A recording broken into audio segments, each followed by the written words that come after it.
সবাই বলে 30 টাকা কেমনে কিভাবে বিক্রি করে, আপনার ছাড় দিয়ে তো 30 টাকা বিক্রি করে, তাই কেমন কেমন কিছুই দেয় না, 2-4-5 পিস। আর আমার এখানে 3 টুকরা সলিড মাংস পাবেন 30 টাকায়, আর হাফ 60 ফুল 120।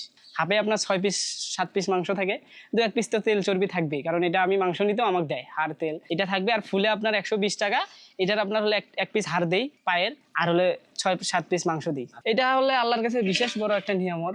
এটা আপনার হলে আমি জীবনও রান্না করি নাই।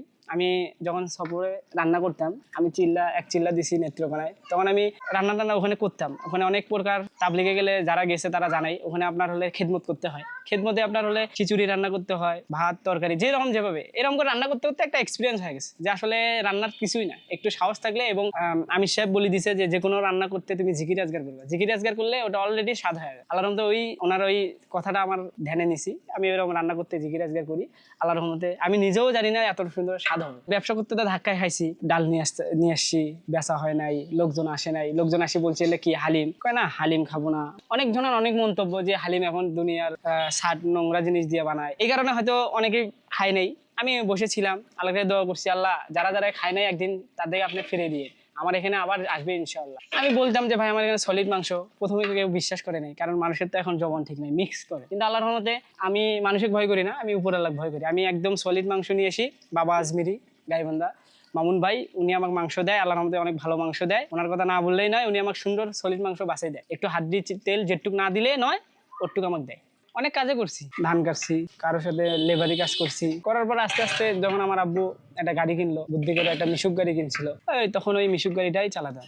একবেলা আমি চালাতাম, একবেলা আমার আব্বু চালাতাম। আমাদের শহরে একটা দোকান নিতে গেলে নিম্ন 8-9 লাখ টাকা লাগে, আমার তো করিকানা টাকাও নাই। তারপর আস্তে আস্তে যখন এরকম করে ঘুরে বেড়াচ্ছিলাম, বেড়াতে বেড়াতে এক বড় ভাইয়ের সাথে দেখা হলো। ওই ভাই কথা বলতে বলতে আমাকে বললো, ভাই আমার একটা গাড়ি আছে, যদি নিয়ে তুমি ব্যবসা করতে পারো আলহামদুলিল্লাহ অনেকটা ভালো হবে। পরে ওই ভাইয়ের কাছে দাম দর করে গাড়িটা কিনলাম। প্রথম দিনে আমি ব্যবসা শুরু করলাম, যেদিন নিয়ে আসছি সেদিন ছিল বৃহস্পতিবার, আর যেদিন ব্যবসা শুরু করছি আলহামদুলিল্লাহ শুক্রবার। জুম্মার নামাজ পড়ে আলহামদুলিল্লাহ আমি কাজকর্ম শুরু করলাম। কোনো অভিজ্ঞতা ছিল না, এক বড় ভাই ছিল, সে ভাই একটু আসি আমাদের সাহায্য করলো, দেখে দিল। নিয়ে গেলাম আমি শহরের দিকে, যে জায়গা পাচ্ছিলাম না, এসকেস মোড়, খন্দকার মোড়, এগুলা ঘুরতে ঘুরতে ঘুরতে ঘুরতে আল্লাহর রহমতে একটা জায়গা ফাঁকা ছিল, সেই জায়গার মধ্যে যা বসলাম। পরে আমি ওই জায়গায় ফাঁকা জায়গাটা দেখে হালিমের দোকানটা ওখানে বসাইলাম। বসার পরে 2-1 বড় ভাই এলাকার ডাকে নিয়ে এসে বললাম, ভাই এখানে আমি ব্যবসা করতে যাচ্ছি, আপনারা যদি একটু সাহায্য করেন আল্লাহর রহমতে ভালো হয়। আল্লাহর সাথে কথা বলে দিল যে এই ছেলে আসরের পর আসবে, ইনশাল্লাহ এশার আগে আগে চলে যাবে। বাড়িওয়ালাও বললো ঠিক আছে, যেন কোনো জ্ঞানজাম না হয়। হালিমটা সবারই ভালো লাগে, কিন্তু এই যে আপনার অনেকেই ছাড় দিয়ে হালিম বিক্রি করে, এই কারণে হয়তো হালিমটা কেউ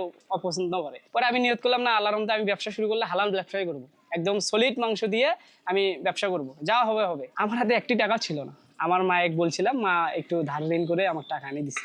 আমার একটা ফোন ছিল, এটা অনেক শখের ফোন ছিল আমার। আমি ফোনটা কেনার পরে ফোনটা বিক্রি করে দিছি। আমার ওয়াইফের হলে একজোড়া নুপুর ছিল, সেই নুপুরগুলো আমি না বলে বিক্রি করছি। অত কিছু বলে নাই, খালি বলছে যে ঘটনা হচ্ছে কি এটা শখের জিনিস ছিল, বলা দরকার ছিল, হোক ব্যবসাটা করতেছে আলহামদুলিল্লাহ ভালো করে করো। বাড়ির থেকে অনেক উৎসাহ দিল।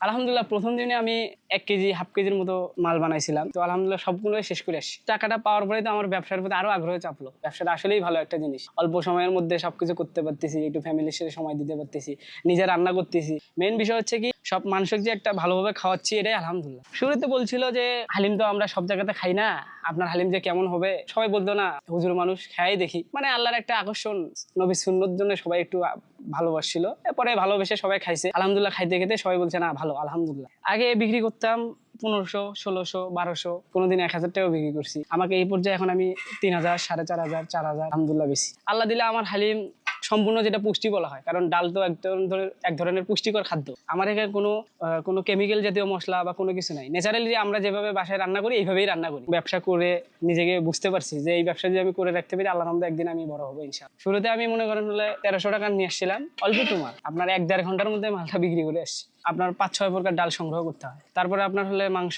সংগ্রহ করতে হয়, ডালগুলা ভালোভাবে ধুতে হয়, ধুয়ে মনে করেন হলে এটা সেদ্ধ করতে হয়। আল্লাহর রহমতে সেদ্ধ করলে এটা মুখে লাগে ভালো লাগে। আর আপনার হলে এতে গম দেওয়া লাগে, তারপরে আপনার ময় মশলা তো আছে আলহামদুলিল্লাহ। এটা দিয়ে মানে প্রথমে মাংসটা কষার লাগে, কষার পরে আপনার ওই ডালগুলা যে সেদ্ধ করছি, ওই সেদ্ধ করে ওই ডালগুলা এক জায়গায় করে ঘুটনি করছি, ঘুটিয়ে আউলাছি, আউলে এইটাই আপনার হলে এই মাংস কষানি হওয়ার পরে ওখানে দিয়ে দিই। মাংসটা অনেকভাবে মানে আমি 3-4 বার করে ভালোভাবে ধুই, কারণ বালু টালু থাকে অনেকেই। আলহামদুলিল্লাহ আমি করি, কোটা কাছে আমার মা আছে, আমার বউ আছে, আমার দাদিরা আছে, এরা সাহায্য করে। খন্দকার মোড়ে বসি, আসরের পরে বসি, ইনশাল্লাহ 9টা 10টা পর্যন্ত থাকি। এখন বর্তমানে অফলাইনে, অনলাইনে এখনো যাই নাই, আল্লাহর মধ্যে যাবো আর কি।